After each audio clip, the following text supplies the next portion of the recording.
வணக்கம் நண்பர்களே. தீபாவளி உருவான கதை மிகவும் பழமையானது. மேலும் இந்த திருவிழா இந்தியா முழுவதும் பல்வேறு புராணங்களும் நம்பிக்கைகளும் அடிப்படையாக கொண்டது.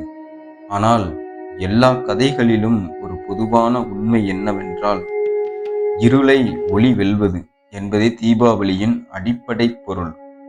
இப்போது பல்வேறு பகுதிகளில் சொல்லப்படும் முக்கியமான தீபாவளி கதைகளை விரிவாக பார்ப்போம். ராமாயணத்தின் கதை. ராமன் அயோத்திக்கு திரும்பிய நாள். இது மிகவும் பிரபலமான கதை.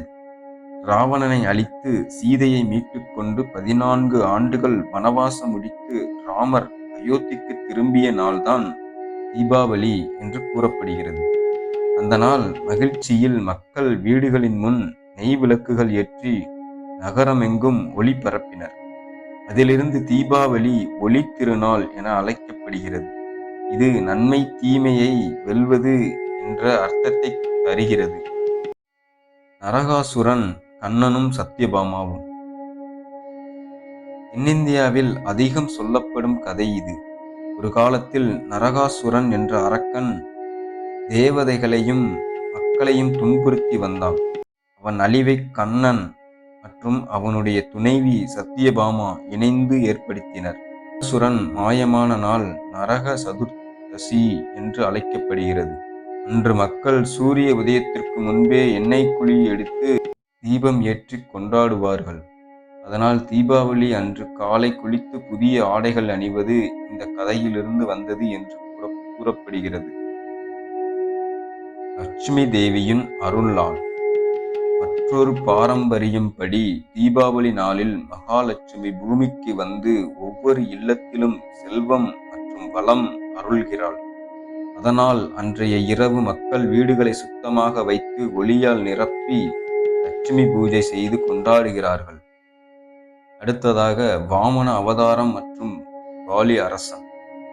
கேரளா மற்றும் சில இடங்களில் தீபாவளி பாலி பிரதிபதா என கொண்டாடப்படுகிறது. அங்கு கூறப்படும் கதை, பெருமான் வாமன அவதாரத்தில் பெருமை கொண்ட மகாபலி அரசனின் அகந்தையை அடக்கினார். ஆனால் அவன் பக்தியால் மகிழ்ந்த வாமனன் வருடம் ஒரு முறை அவன் தன் மக்களை பார்க்க பூமிக்கு வர அனுமதி கொடுத்தார். இது தீபாவளி நாளாக கொண்டாடப்படுகிறது. தீபாவளியின் அர்த்தம் தீபம் பிளஸ் ஆவலி என்ற சொற்களால் உருவானது. அதாவது விளக்குகளின் வரிசை. இது ஒளி, அன்பு, நம்பிக்கை, செல்வம், நன்மை ஆகியவற்றை குறிக்கிறது. இருள் நீங்கி ஒளி பிறக்கும் நாள், தீமை மாறி நன்மை வெல்லும் நாள், துன்பம் மாறி சந்தோஷம் பரவும் நாள். அனைவரும் மகிழ்ச்சியுடன் தீபாவளியை கொண்டாடுங்கள். அனைவருக்கும் இனிய தீபாவளி நல்வாழ்த்துக்கள். நன்றி, வணக்கம்.